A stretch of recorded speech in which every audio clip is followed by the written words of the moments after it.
Welcome to this week's edition of UTA Spotlight.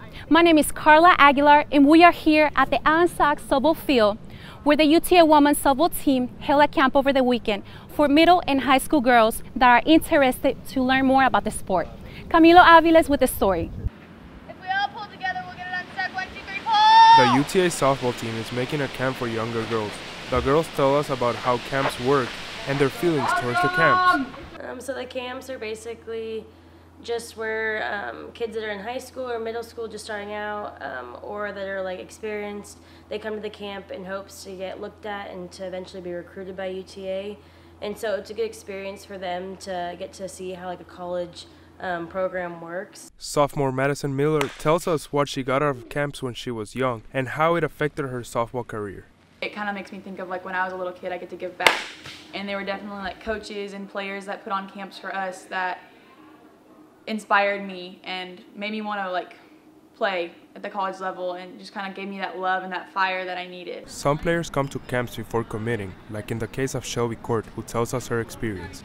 So I came here for a camp and I just really loved the facilities here and how the coaching staff worked, and they like worked really well with us, like teaching us like, hey, this is how we do this, and to like if we needed help with anything to better our technique, like they were there to help us. Camilo Avila, UTA News. Last week, the Office of International Education hosted the first annual Study Abroad Fair.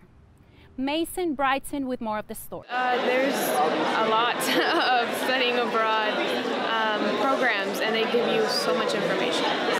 This event gave students the chance to get information about available scholarships, programs, and the benefits of studying abroad. So we have just general information on how you can study abroad, the criteria needed, and then we have a bunch of different tables set up inside the fair to kind of just let students know that they have options and anyone can study abroad.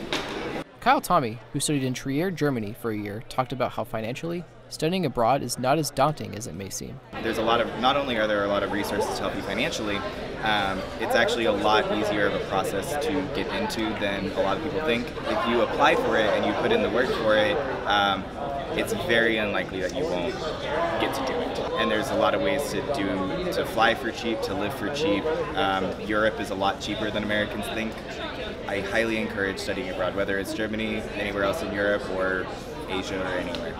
After learning some general information about study abroad, I got to take a look at some of the programs that the university offers. Sophie, a French and electrical engineer dual major, told me about the UTA in Paris study abroad program. You actually stay with host families. That is an advantage that a lot of our students enjoy. So it's not just all of the students together being kind of isolated from the outside world. They're staying with these host families that speak French to them. They have breakfasts and dinners with them, and they kind of get a sense of togetherness and family through that experience.